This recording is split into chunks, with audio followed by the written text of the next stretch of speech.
Good morning students. Last class में हमने history का फर्स्ट चैप्टर कंप्लीट कर लिया था। आज हम स्टार्ट करेंगे पॉलिटिकल एंड सोशल लाइफ का फर्स्ट चैप्टर, अंडरस्टैंडिंग डाइवर्सिटी। तो द फर्स्ट वर्ड जो हमारे माइंड में आता है वो क्या होता है कि डाइवर्सिटी। What is diversity?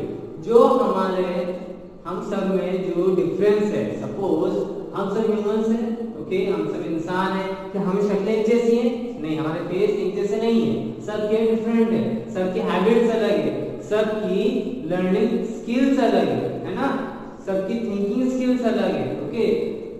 तो इसको हम क्या बोलते हैं? डाइवर्सिटी, है ना। द वैरायटी इन ह्यूमंस और any other species is known as diversity, okay. अब हम हमारे चैप्टर में हम बहुत सारे डाइवर्सिटीज के बारे में पढ़ेंगे। जैसे एग्जांपल है किस आप लोग एज अ फ्रेंड आप लोग ऑब्वियसली बात करते हैं, फ्रेंड का लंच शेयर करते हो, तो उसमें आपको देखता है कि हर किसी के यहाँ खाना बनाने की स्टाइल है, जो उनका फूड होता है हर किसी का डिफरेंट टेस्ट होता है, because they have different style. तो इसको भी हम क्या बोलेंगे? डाइवर्सिटी। क्या में? कुकिंग स्टाइल में, फूड को कुक करने की स्टाइल है वो डिफरेंट है, ओके। तो हम स्टार्ट करते हैं चैप्टर को। तो उसमें सबसे पहला टॉपिक है how different are we from others. हम कितने डिफरेंट हैं सबसे, है ना। ऑब्वियसली बात है, सबसे पहले तो हमारा फेस ही एक दूसरे से नहीं होता, डिफरेंस है। किसी की बहुत और उसके साथ साथ हाइट, आपका वेट और आपका शेप, मींस कोई ज्यादा फैट है, कोई थीन है, कोई मीडियम साइज है। तो इसका मतलब क्या है? ये सारी डाइवर्सिटी सब बिल्कुल आइडेंटिकल नहीं है कि एक जैसे ही होगा, बल्कि सब अलग अलग है। आपकी बुक में पेज नंबर 102 से स्टार्ट हो रहा है। Each of us different from others in some way. We may like and do different things or do same things differently. हर कोई, अगर हम ह्यूमंस की बारे में बात करें, हर कोई डिफरेंट है एक दूसरे से, ओके। और हम में बहुत सारी चीजें जो शायद दूसरों को पसंद नहीं वो हमें पसंद है, या फिर जो हमें पसंद है वो दूसरों को पसंद नहीं है, या फिर वही सेम चीज उन्हें पसंद है तो उसको करने का तरीका उनका अलग हो। तो ये सारी चीजें हमें क्या बनाती है? यूनिक बनाती है और एक तरह की वैरायटी क्रिएट करती है, ओके, है कि नहीं। आप सबसे पहली चीज मैं हमें स्टार्टिंग से बोल रहा हूँ कि हम ये चीजें देखते हैं कि यही सबसे बड़ा वैरायटी क्रिएट करती है हमारे बीच में, okay. Can you imagine a life in which all your friends eat the same food, wear the same clothes, look like exactly like you and have same likes and dislikes as you। आप सिर्फ imagine कीजिए कि आपके friend जो है वो बिल्कुल आप ही की तरह दिखते हो, आप ही की तरह कपड़े पहनते हो, आप ही की तरह उनको खाना पसंद हो, आपको जो पसंद है वही उनको पसंद हो, आपको जो ना पसंद है वो भी उनको ना पसंद हो। सोचिए आपकी लाइफ कैसी होगी? आप बोर हो जाओगे, होगी जी, क्योंकि हर जगह आप अपने आप ही देखोगे, तो ऑब्वियसली बात है आप बोर हो जाओगे, है कि नहीं। We get bored when we experience the same things over and over again। अगर आप अपना कार्टून भी देखते हो, फेवरेट आपका कार्टून भी देखते हो, तो अगर उसको आप बार बार देखोगे, दिन भर सिर्फ वही देखोगे, बार बार देखोगे, तो एक पल ऐसा है कि वहां से बोर होना स्टार्ट हो जाओगे। ठीक है, सही। अगर आपके साथ, जैसे मैंने बताया कि आप सिर्फ इमेजिन कीजिए कि आपका फ्रेंड बिल्कुल आपके जैसे हो, आप इधर लाइक डिसलाइक्स हो, इनफैक्ट आपका फ्रेंड के आपके फैमिली मेंबर्स, आपके फ्रेंड्स सर्कल जितने इंसान सब एक जैसे दिखने लगे आपकी तरह, तो लाइफ कितनी बोरिंग हो जाएगी। We enjoy variety in our surrounding. हमें कहीं ना कहीं वैरायटीज पसंद है ना। आप रोज एक जैसा खाना नहीं खाते हो, आपको कोई ना कोई वेरिएशन चाहिए कि आज हमने ये वाली दाल खाई तो कल हमें दूसरी दाल खिलाइए, कल दूसरी सब्जी खिलाइए, होता है कि नहीं। तो आपको कहीं ना कहीं वैरायटी पसंद है और आप रोज चाहते हैं कुछ ना कुछ में वैरायटीज है, कुछ ना कुछ में चेंज है। तो people from different backgrounds create diversity in an area. जब दूसरे बैकग्राउंड से आते हैं तो वो डाइवर्सिटी हो सकता है। डाइवर्सिटी कैसे क्रिएट हो सकती है? डिफरेंट रिलीजन का हो, डिफरेंट कास्ट का हो सकता है, उसकी कुकिंग, उसके हमारे अलग ट्रेडिशन कस्टम्स होते हो, इस वजह से भी डाइवर्सिटीज आती हैं। तो उसमें सबसे पहले हम पढ़ेंगे तो what kind of diversity do we see in India. हमारे भारत देश में हम कौन कौन से ऐसी डाइवर्सिटी देखते हैं। उसमें सबसे पहले जो हमारे सामने डाइवर्सिटी आती है, डाइवर्सिटी इन लैंग्वेज यानी कि हमारी बोली, हम जिस भाषा का इस्तेमाल करते हैं। ओके, यहाँ की लोकल लैंग्वेज है, क्या है यहाँ की मालवा, है ना, मालवी लैंग्वेज यहाँ की लोकल। आप राजस्थान चले जाओगे तो वहाँ पे लैंग्वेज चेंज हो जाएगी, वहाँ पे राजस्थानी बोलना स्टार्ट कर देंगे। आप असम साइड चले जाओगे तो वहाँ पे असमीज बोलना स्टार्ट कर देंगे। आप सदर्न पार्ट ऑफ इंडिया की तरफ आ जाएंगे तो यहाँ पे तमिल, तेलुगु, कन्नड़, ये डिफरेंट लैंग्वेजेस हैं, है ना, ये डिफरेंट लैंग्वेज चेंज रहेगी। तो आप ये देखिए, जैसे हमने एक स्टेट से दूसरा स्टेट क्रॉस किया तो हमारे पास क्या है, डिफरेंट लैंग्वेज सामने आ गई कि वहाँ की एक्चुअल लैंग्वेज हिंदी नहीं है, वहाँ की लोकल लैंग्वेज दूसरी लैंग्वेज है कि नहीं। तो ये सारी डाइवर्सिटीज है ना, क्या है, लैंग्वेजेस में। ओके, इसको ब्रीफली और हम पढ़ते हैं।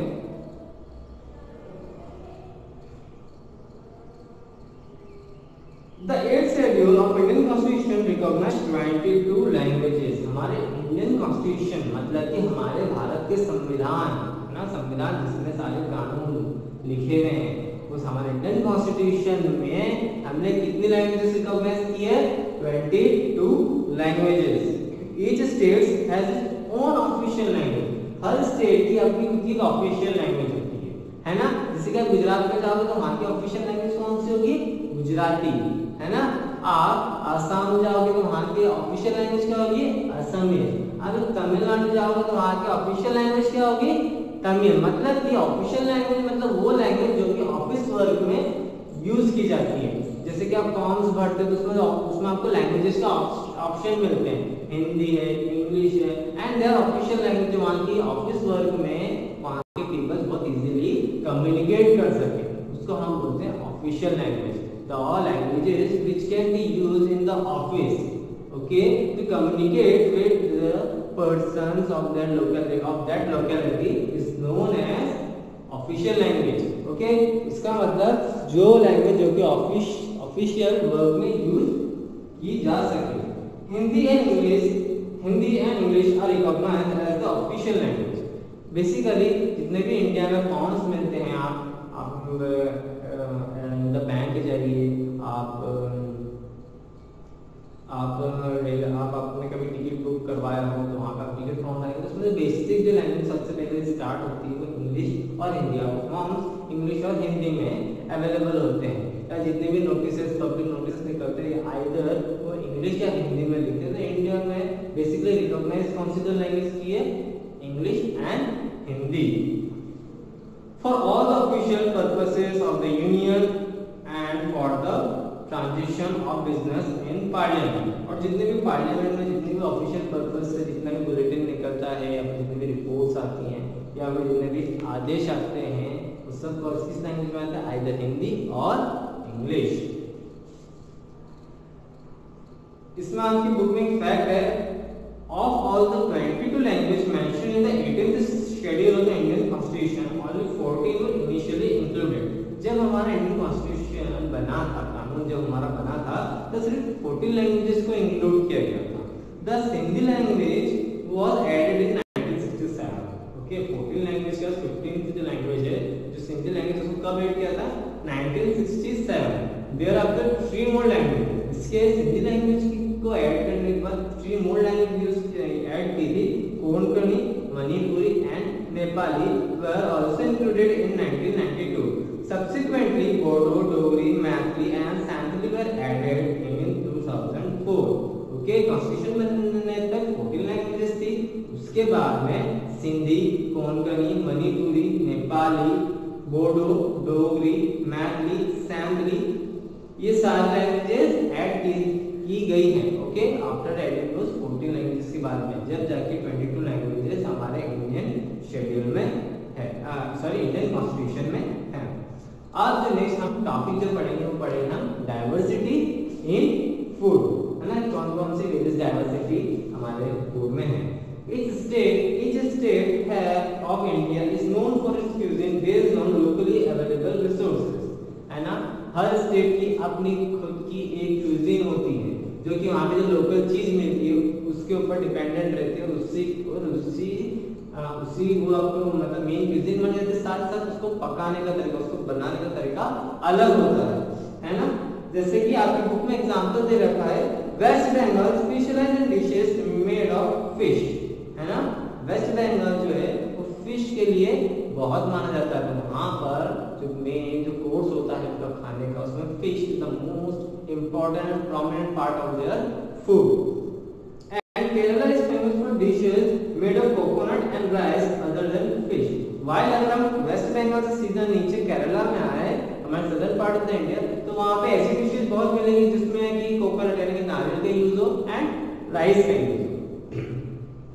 ओके, आज की बुक में इमेजेस है, तो इसमें आपको थुक्पा जो कि सिक्किम में मिलता है, basically type of noodles and pasta है ना, एक एशियन डिश है। तो ये कहाँ, ये देखिए आपने स्टेट चेंज किया, सिक्किम आप पहुंचे तो वहाँ पे आपको अलग तरीके का खाना मिलेगा। अगर उसके पास में आपकी इमेज आपकी बुक में मक्के की रोटी एंड सरसों का साग विच फेमस इन पंजाब है ना। आप पंजाब साइड जाओगे तो वहाँ पे देखिए क्यूजिन बदल गया, वहाँ पे फूड बदल गया। अगर आप लिट्टी एंड चोखा जो कि बिहार का सबसे फेमस डिश है, देखिए आप इंडिया में अगर आप स्टेट चेंज करो तो वहाँ पे आपको क्यूजिन भी चेंज हो रहा है, मतलब फूड का क्यूजिन मतलब फूड पकाने का तरीका, उसको बनाने का तरीका सब चेंज हो रहा है। तो this is known as diversity in the food और the variety in the food that India has. Dum aloo Kashmir का है, khandvi which is famous in Gujarat and dosa in Tamil Nadu. ये कुछ एग्जांपल्स हैं ना, थोड़े एग्जांपल्स आपकी बुक में जो कि ये शो करता है कि there is diversity in food as well. हमने अभी कितनी डाइवर्सिटी पढ़ी, पहली लैंग्वेज में, सेकंड फूड में, third one we will study the diversity in celebrating festivals है ना, त्योहार मनाना। बहुत सारे त्योहार हैं इंडिया में, आप तो कुछ ही मनाते हो, हर आप स्टेट में जाओगे वहां पे दूसरे त्योहार हैं। ऐसे त्योहार शायद आपने उनके, ऐसे फेस्टिवल शायद आपने उनके नाम तक नहीं सुने हो। तो आगे आइए देखते हैं कौन कौन से फेस्टिवल्स हैं जो कि इंडिया में सेलिब्रेट करते हैं।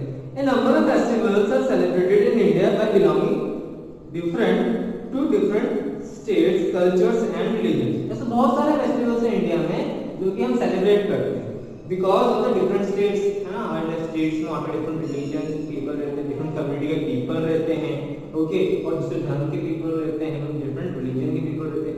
इस वजह से हम डिफरेंट फेस्टिवल सेलिब्रेट करते हैं। These festivals are celebrated in harmony despite the backgrounds of people belong to. For example, most people enjoy eating Christmas cake and relish the savory prepared during the festivals of Eid, irrespective of their religion backgrounds. Okay, इसमें आप एक जो और चीज बोली, अगर हम different states के हम फेस्टिवल देखते हैं, हर एक स्टेट्स में डिफरेंट फेस्टिवल्स सेलिब्रेट होते हैं depending on their culture and their religion and their tradition. और उसके बावजूद भी जैसे कि सेवइयां जो कि ये माना जाता है कि जब मुस्लिम्स की जब ईद आती है उस समय वो बनाते हैं है ना। तो पर लेकिन ऐसा जरूरी नहीं है कि मुस्लिम से बनाते हैं, हम भी सेवइयां खाते हैं।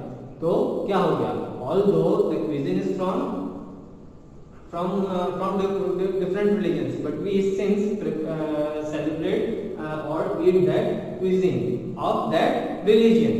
इसके साथ साथ उन्होंने एक और चीज आपकी बुक में एग्जांपल दी, जैसे कि बिहू जो कि आसाम में सेलिब्रेट किया जाता है। ये सिर्फ एक ऐसा फेस्टिवल है जो सिर्फ आसाम में सेलिब्रेट किया जाता है, all over the India celebrate नहीं किया जाता है। I think most of the जो बच्चे हैं वो शायद उन्होंने नाम पहली बार सुना होगा, आपने इससे पहले बिहू डांस के बारे में सुना होगा, but it is a festival in Assam. Ganesh Chaturthi Maharashtra में बहुत फेमस है, हालांकि इसे ऑल ओवर इंडिया सेलिब्रेट करते हैं, बट मोस्ट जो कहते हैं सबसे ज्यादा मान्यता जहाँ पे इस फेस्टिवल को सेलिब्रेट किया जाता है वो कहाँ पे किया जाता है, महाराष्ट्र में। इसके बाद में Durga Puja which very famous in West Bengal. Okay, हम भी हमारे यहाँ भी नवरात्रि रखते हैं, बट वेस्ट बंगाल में there is 4 days celebration of Durga Puja. Okay, तो वहाँ पे 4 दिन सेलिब्रेशन होता है दुर्गा पूजा का। वहाँ बहुत बड़े बड़े पंडाल लगते हैं, तो वहाँ पे माता जी 4 दिन के लिए, जैसे हम 9 दिन के लिए बिठाते हैं पर वो लोग 4 दिन के लिए बिठाते हैं। तो उस बेसिकली वो पूजा कहाँ सेलिब्रेट की जाती है, parts of west Bengal, Bihar and Assam. Okay, and Sindhu Darshan Jammu and Kashmir, और सिंधु दर्शन जो फेस्टिवल है ये कहाँ होता है, सिर्फ जम्मू एंड कश्मीर में सेलिब्रेट होता है। आई थिंक आप में से बहुत ने नाम ही पहली बार सुना होगा। अगर आप लोग को टाइम मिले तो बिल्कुल सर्च कीजिएगा बिहू फेस्टिवल्स के बारे में, सिंधु दर्शन फेस्टिवल्स के बारे में। नेक्स्ट जो है डाइवर्सिटी इन रिलीजन है ना, रिलीजन मतलब कि हमारे धर्म है ना, डिफरेंट कम्युनिटी में क्या डाइवर्सिटी, क्या वैरायटी है, ये हम इस टॉपिक में पढ़ेंगे। Some of the major religion of the world, Hinduism, Sikhism, Buddhism and Jainism originated in India. ऐसे बहुत सारे रिलीजन हैं जो कि कहाँ से ओरिजिनेट हुए? इंडिया से। उनमें से Hinduism, Sikhism, Buddhism, Jainism means Hindu धर्म, सिख धर्म, बौद्ध धर्म और जैन धर्म कहाँ से ओरिजिन हुआ? इंडिया से ओरिजिन हुआ। पर लेकिन ऐसे जरूरी नहीं सिर्फ इंडिया में धर्म है, बल्कि अदर पार्ट जैसे श्रीलंका में बौद्ध है, नेपाल में बौद्ध धर्म बहुत ज्यादा फॉलो किया जाता है। Okay, almost all major religions of world are practised here. हालांकि इसके बावजूद भी यहाँ पे दुनिया के सारे इंडिया में almost all part all religions हमारे यहाँ इंडिया में मौजूद हैं। Okay, India is a secular country where all religions are treated equally and citizens have the right and freedom to practise any religion of their choice. India एक secular country है, मतलब जहाँ पर यहाँ के सिटीजन्स को पूरा हक है, वो किसी भी धर्म को जो अपना सकता है, उसको फॉलो कर सकता है और उसको उस धर्म के बेसिस पर इक्वली ट्रीट भी करना है। इसको उसके हर इक्वली ट्रीट नहीं कर सकते, उसको डिस्क्रिमिनेट नहीं कर सकते। Every religion has a particular place of worship where the followers of the religions offer their prayers. Her religion के एक अपनी पर्टिकुलर प्लेस होती है जहाँ पर वो अपने प्रेयर्स को प्रे करते हैं, मतलब ऐसी जगह जहाँ पर वो अपनी प्रार्थना कर सकते हैं। For an example, Hindus offer prayers in temples. Hindu कहाँ जाते हैं? भगवान के दर्शन करने, प्रेयर करने टेम्पल्स में। ओके, मुस्लिम कहाँ जाते हैं? मॉस्क में, मतलब कि मस्जिद में। क्रिश्चियन कहाँ जाते हैं? चर्च में। सिख कहाँ जाते हैं? गुरुद्वारा में। India is home to numerous famous places of worship. These sites not only symbolize the religion and culture, but also diversity of our country. ये साइट सिर्फ सिंबलाइज नहीं करती कि डिफरेंट रिलीजन से, बल्कि ये भी बताती है कि इंडिया में कितनी डाइवर्सिटी है। Okay, but also add the architectural diversity of the country, है ना। यहाँ पर सिर्फ ये नहीं दिखाती है कि कितनी डाइवर्सिटी है हमारी कंट्री में on the basis of religion, साथ ही साथ उनके आर्किटेक्चरल डिजाइन भी दिखाते हैं कि कितनी डाइवर्सिटी है इंडिया में आर्किटेक्चरल डिजाइन में, मतलब कि बिल्डिंग बनाने का डिजाइन है, तरीका है, क्या स्टाइल है, कितनी डिफरेंट है ना। जैसे कि आपने विक्टोरिया मेमोरियल देखा हो, आपने वेस्ट बंगाल कोलकाता में, या फिर आपने हवा महल देखा हो जयपुर में, सबका अलग डिफरेंट स्टाइल है। ओके, और साथ ही साथ अगर वर्शिप की प्लेस में आप गोल्डन टेम्पल देखें तो उसका जो स्ट्रक्चर, जो आर्किटेक्चर डिजाइन है वो बहुत अलग है। आप अगर तमिलनाडु मदुराई में आप अगर विष्णु टेम्पल देखते हो तो उसका आर्किटेक्चरल डिजाइन अलग है। ओके, आप मॉस्क देखते हो, ओके, मॉस्क के अंदर मस्जिद देखते हो तो उसका आर्किटेक्चरल डिजाइन अलग है। तो ये क्या शो करता है? There is a diversity in the architecture also. Some religious places are famous and are visited by thousands of people across faith and religion. Ajmer Sharif Dargah in Rajasthan and Golden Temple in Punjab are examples of such places. ऐसे बहुत सारे places हैं जहाँ पे लाखों श्रद्धालु आते हैं और उसको विजिट करते हैं। उन्हीं में से एग्जाम्पल है अजमेर शरीफ दरगाह जो कि राजस्थान में सिचुएट करती है, एंड द गोल्डन टेम्पल जो कि पंजाब में सिचुएट करता है। जैसे कि अभी मैंने आपको आर्किटेक्चर डिजाइन की बात में, तो आप बिल्कुल सर्च कीजिए कि तिरुपति बालाजी जो मंदिर है उसका आर्किटेक्चर यानी उसकी बिल्डिंग डिजाइन कैसी, आप उसको देखना, फिर आप कंपेयर करना गोल्डन टेम्पल से, फिर आप कंपेयर करना उसको मॉस्क से, जैसे जामा मस्जिद, तो आपको देखोगे कि सारी जो बिल्डिंग्स है जैसी बनी हुई नहीं है, उनमें सिर्फ डिफरेंट स्टाइल है। इसी को हम बोलते हैं diversity in architecture. Apart from this, diversity also exists in other aspects such as clothing, dance, music, rituals and celebration. और साथ ही साथ ये तो हमने सिर्फ 4 डाइवर्सिटी पढ़ी है जो कि मेन है, पर इसके साथ साथ आपने देखा होगा कि हर एक जो डिफरेंट रिलीजन में भाषा की वजह से उनके डिफरेंट म्यूजिक स्टाइल्स भी होंगे, है ना। हमने लास्ट क्लास में 5th में हमने कार्नेटिक म्यूजिक एंड शास्त्रीय म्यूजिक के बारे में पढ़ा था कि नहीं। तो उसमें देखो डाइवर्सिटी दिखी कि नहीं कि नदर पार्ट ऑफ द इंडिया में जो हिंदुस्तानी म्यूजिक प्ले होता है, जिसके सरगम में होते हैं सारे गामा पा, जो हम सरगम यूज करते हैं वो हम हिंदुस्तानी म्यूजिक के अकॉर्डिंग करते हैं। वह कार्नेटिक म्यूजिक हमने क्या पता कि southern part of the country में यूज होता है, उनके इंस्ट्रूमेंट्स तक अलग है। ये डाइवर्सिटी क्या में आ गई? म्यूजिक में। ओके, साथ ही साथ क्लॉथिंग सेंस में भी अलग रहता है। हर स्टेट की अपनी अलग डिफरेंट क्लॉथिंग स्टाइल होती है। आपने गुजरात के पीपल्स को देखा होगा, जब वो गरबा प्ले करते हैं तो उनका ड्रेसिंग सेंस कितना अलग है। पंजाब के पीपल्स का आपने देखा होगा, जब वो भंगड़ा करते हैं तो उनका डिफरेंट, उनका जो क्लॉथिंग स्टाइल है वो आपको देखा कि नहीं कि कितना डिफरेंस है। आपने लास्ट ईयर एनुअल फंक्शन में कालबेलिया फॉर्म ऑफ डांस देखा था, तो वो Rajasthani form of dressing style है। तो ये आप देख रहे हैं कि सिर्फ इंडिया में, ऑल्दो हम एक कंट्री पर, लेकिन अगर आप स्टेट आप क्रॉस कर दो, आप डिफरेंट स्टेट में आते तो वहाँ पे आपकी क्लॉथिंग स्टाइल बदल जाती है। ओके, आज के लिए सिर्फ हम इतना ही। हमने इसमें डाइवर्सिटी पढ़ी in language, food, celebrating festival, religion, इसके साथ साथ जो मैंने अभी थोड़ी देर पहले बताया म्यूजिक में है, क्लॉथिंग सेंस में है। ओके, ये सारी डाइवर्सिटी आज हमने पढ़ी। नेक्स्ट क्लास में हम इसके आगे का पढ़ेंगे कि किस मतलब ये तो हमने पढ़ ली हमने कि लैंग्वेज, फूड और रिलीजन के बेसिस पे डाइवर्सिटी। अब हम लैंड फॉर्म्स के ऊपर हम डाइवर्सिटी पढ़ेंगे, है ना, जियोग्राफिकली। ये कहीं पर पहाड़ियाँ बहुत है, तो कहीं पर समुद्री इलाका है, तो वहाँ कोस्टल रीजन्स बहुत सुंदर हैं, तो कहीं पर बिल्कुल सूखी जगह जैसे कि डेजर्ट वाला एरिया।